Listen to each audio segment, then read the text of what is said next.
Welcome back everyone, and hello to new viewers. I'm SLAVIE, your host here on channel Yarochenko, bringing you the latest updates on Russian invasion of Ukraine. In just the past few days, incredible strides have been made in Ukraine's fight for freedom. From strikes deep inside Russian territory to President Zelensky's powerful diplomatic mission in the US to present Ukraine's victory plan to Biden, Kamala Harris, and Donald Trump. Ukraine is making bold moves and the momentum is building fast. Make sure to hit that subscribe button, like, comment, and share this video because you won't want to miss a second of what's coming next. I'm SLAVIE, born in Ukraine. This is my story and my fight. Ukraine is battling a genocidal invader, fighting for freedom, truth, and justice. Every battle fought strengthens our will to rise. On my channel, Yarochenko, I fight Russian propaganda and stand with my country until victory. Stand with me. Stand with Ukraine. Subscribe to Yarochenko. Together, we'll see Ukraine triumph.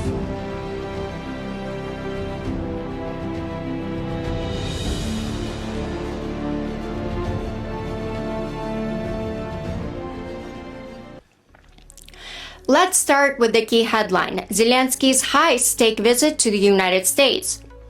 During his trip, he is presenting a victory plan, the roadmap to a decisive end to the invasion.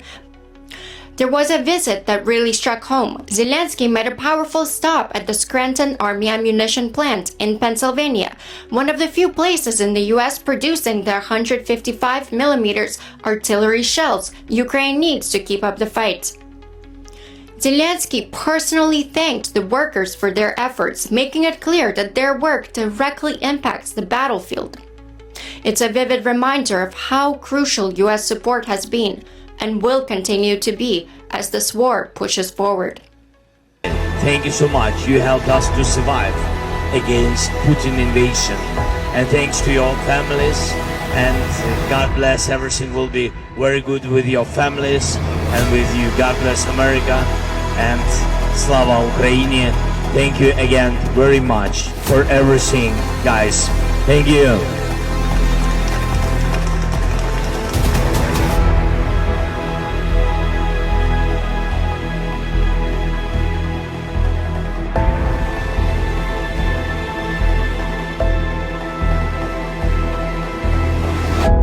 Something to keep in mind, that amped up production of weapons in the United States actually creates more jobs for Americans. Ukraine isn't just waiting for help. As every day goes by, more and more civilians die, as they are the targets for Russian missile attacks. Ukraine is taking action. In the past few days, Ukraine has launched several successful strikes on Russian ammunition depots deep inside Russia with its own weapons, hitting critical targets in regions like Tver and Krasnodar. One of the most significant strikes, a massive drone attack on an ammunition depot in Tikhoretsk, reportedly housing North Korean munitions. The explosion was so intense it was equivalent to a mild earthquake. These strikes are part of Ukraine's strategic plan to disrupt Russian supply lines and weaken their military capabilities, effectively starving Russian forces of the supplies that they need to keep their war machine running. Ukraine is also making bold advances inside Russia in Kursk region, a key area that's disrupting Russian logistics. By seizing territory and cutting off supply lines, Ukrainian forces are creating serious headache for Moscow. The goal here is powerful. It's to force Russia to divert resources from other critical fronts in Ukraine, weakening their overall defense and opening the door for more Ukrainian gains. This is where the fight is turning into a strategic chess game, and Ukraine is playing to win. Because Ukraine's livelihood hangs in the balance, and succumbing to a genocidal invasion is not an option. But not everything is smooth sailing. The US has maintained a frustrating policy. Ukraine is not allowed to use American-supplied weapons to strike inside Russian territory. The idea is to prevent further escalation and to avoid a direct confrontation between NATO and Russia. But this policy is raising eyebrows.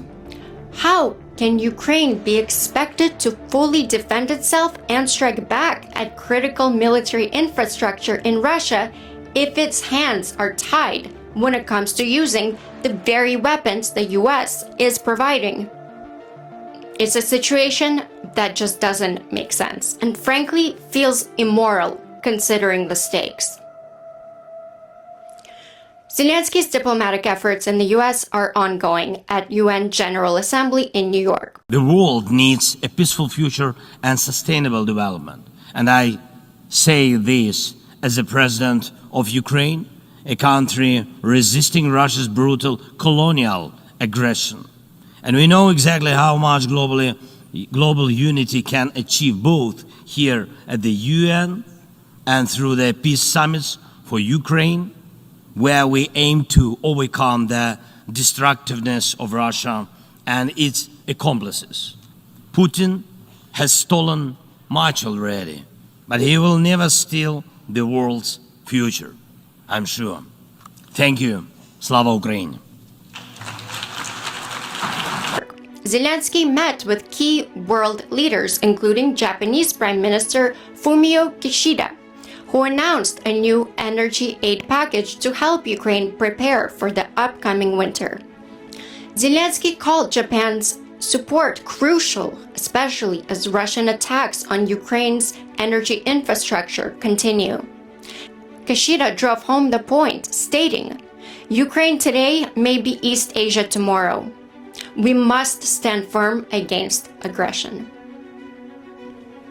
Zelensky also held discussions with Indian Prime Minister Narendra Modi, where they focused on diplomatic solutions.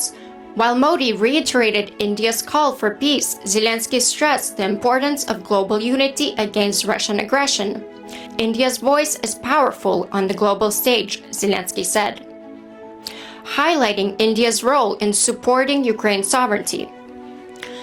Let's not forget that when Modi was meeting with Putin, Russia struck the biggest Ukrainian children's hospital in Kyiv, showing Modi that Putin can do just about anything and that the West will not do a single thing about it. This is where Putin is correct, unfortunately. In another significant meeting, Zelensky met with German Chancellor Olaf Scholz to discuss continued military and humanitarian support.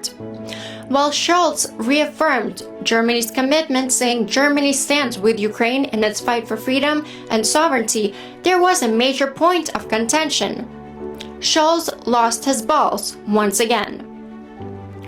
Scholz once again refused to supply Ukraine with Taurus cruise missiles, citing concerns over escalating the war and the risk of Germany being drawn into direct confrontation with Russia. Scholz emphasized German soldiers can at no point and at no place be linked with the targets that this Taurus system reaches, not even in Germany. Zelensky, however, continued to push for stronger support, urging Germany to reconsider and provide more robust assistance to counter Russian aggression. Back in Washington, U.S. lawmakers are debating additional measures to support Ukraine. This includes potential sanctions on countries aiding Russia and increased humanitarian aid for those suffering the most from this invasion. The Biden administration's new aid package aims to bolster Ukraine's defenses, but debates around providing long-range missiles are heating up. Some fear Russians fake red lines and escalating the war, but others see this as a crucial step to ensure Ukraine's victory. I see it as Russia is already conducting a genocide on Ukrainians. There is nothing else to escalate to. Russia is striking schools, kindergartens, hospitals. 80% of Ukraine's critical energy infrastructure has already been wiped out by Russia. The economic toll of the war is staggering. Ukraine's infrastructure is devastated and millions remain displaced. But international support is coming in through slow dripping the aid, although efforts to rebuild are underway.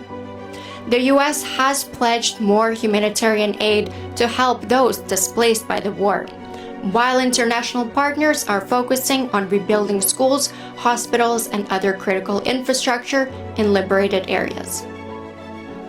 Through all this, President Zelenskyy remains optimistic. In recent interviews, he's expressed confidence that Ukraine is closer to the end of this brutal invasion than many believe. He knows that continued international support is key, and with Ukraine's strategic advances and growing global backing, the end could indeed be in sight. So, your victory plan, does it include, and I know you don't want to get into details until you talk to leaders, but negotiating with Russia, and how can you trust someone? It's not about negotiating with Russia. No, it's about, like I said, it's a bridge to diplomatic way how to stop the war. The bridge is a plan of victory or victorious plan. It's a strengthening of Ukrainian army and Ukrainian people. Only in the strong position we can push Putin to stop the war, diplomatic way. The next few days and weeks will be crucial as Ukraine pushes forward on multiple fronts: military, diplomatic, and humanitarian. Zelensky's proactive diplomacy combined with Ukraine's tactical strikes and strategic advances shows that this is a fight Ukraine is determined to win. But the West must come together and start fully supporting Ukraine's victory. Stay with us here on channel Yarochenko for more updates, and if you haven't yet, make sure to subscribe, like, comment, and share this video to keep spreading the truth about Ukraine's fight for freedom. If you believe in me and the channel, please consider supporting the channel through Buy Me a Coffee or Patreon. Links are in the description box below. Your support means everything to me and keeps the channel going and helps us continue delivering important news on the Russian invasion of Ukraine. Thank you to everyone who has been supporting this channel. Together, we can make a difference. I'm your host, SLAVIE, and together, let's stand with Ukraine to victory. Slava Ukraini!